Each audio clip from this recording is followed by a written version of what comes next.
Non, c'est une défaite des États-Unis, soyons clairs. Trump arrête parce qu'il doit arrêter. Et il a finalement lui-même craqué, dans le bras de fer, il a craqué. Alors il va nous expliquer évidemment qu'il a gagné, évidemment. Parce que c'est ce qu'il dit, victoire totale et complète pour les États-Unis. Oui, alors vous savez, quand vous avez quelqu'un qui dit victoire complète, mais je reprends le plan de paix de l'autre, et maintenant je vais négocier un peu chacun des 10 points de l'autre, c'est qu'il a totalement abandonné son propre agenda. Non, il a perdu dans cette affaire-là. Il a perdu, ce qui est pas bien du tout pour lui et puis pour nous, parce que l'Amérique perd sa crédibilité en tant que puissance de réassurance. Donc on peut très bien comprendre qui est sorti vainqueur de cette situation et il faut revenir sur cette rage, cette colère du président Trump qui s'explique par l'échec de l'opération qui a eu lieu dans le sud de la province d'Ispahan, parce que là les Américains voulaient aller rechercher des stocks d'uranium et donc ramener ces stocks d'uranium à l'extérieur de l'Iran et déclarer la fin de la guerre en disant qu'ils avaient même réussi à récupérer des stocks d'uranium. Et ça a été un échec total puisqu'ils ont été piégés par les forces iraniennes. L'Iran doit rester vigilant. Il a été dupé à plusieurs reprises, mais comme Donald Trump cherche à tout prix une porte de sortie, nous verrons la suite.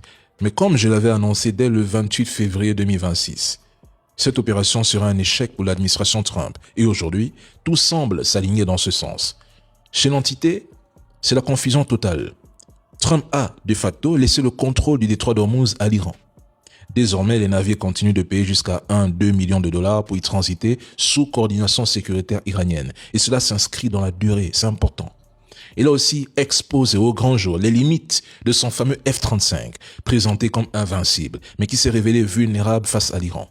Pendant ce temps, la Chine a observé, analysé, filmé. Elle en a profité pour consolider ses positions énergétiques dans la région, tester ses technologies en conditions réelles et accumuler une précieuse base de données sur les capacités américaines. Entre lundi et mardi, Trump lui-même a reconnu que les États-Unis faisaient face à l'une des plus grandes puissances militaires au monde, consacrant ainsi l'Iran comme puissance régionale incontournable au Moyen-Orient. Sur le terrain, les conséquences sont profondes. Le renforcement des forces chiites en Irak, au Bahreïn, pour des décennies, la démonstration que les bases américaines peuvent être détruites par missiles et drones iraniens et l'incapacité des porte-avions à s'imposer dans le détroit d'Ormuz. Il a également mis en lumière une réalité stratégique. Sans le soutien direct des États-Unis, l'entité ne vaut rien. Pire encore, personne ne peut détruire les villes souterraines iraniennes.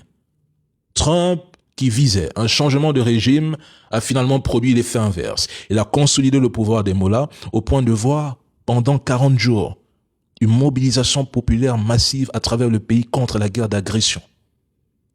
C'est un échec.